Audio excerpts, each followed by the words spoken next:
Le GIR, c'est donc un groupement d'entreprises de Romorantin-Lanthenay dans le Loir-et-Cher et au bord de la vallée du Cher. Nous avons dans la région environ 35 entreprises qui travaillent déjà dans le domaine de la défense et qui ont vocation à se développer dans le domaine de l'aéronautique civile.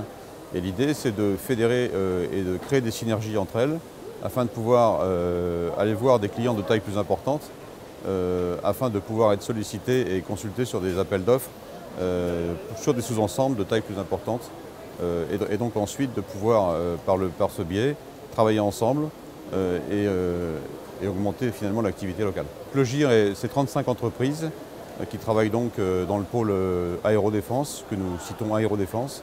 Tous les domaines techniques et industriels sont représentés. Nous avons de la mécanique, de la chaudronnerie, de l'électricité, de l'électronique, des services. Et donc l'idée, c'est de pouvoir aller voir les grands donneurs d'ordre, alors soit les avionneurs eux-mêmes, mais aussi les rangs 1, que nous avons aussi pour quelques-uns localement, et ensuite regroupant ces différents métiers, de pouvoir s'adresser à eux en disant que nous sommes capables de réaliser des sous-ensembles complets, intégrant toutes ces technologies, et ensuite, bien sûr, de répondre à des appels d'offres et d'être retenus.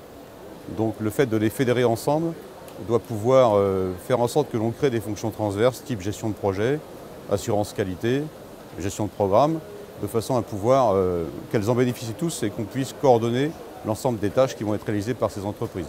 Le principe étant que le client final, lui, aura un seul interlocuteur, ce qui est très important, qui assumera finalement la coordination pour l'ensemble.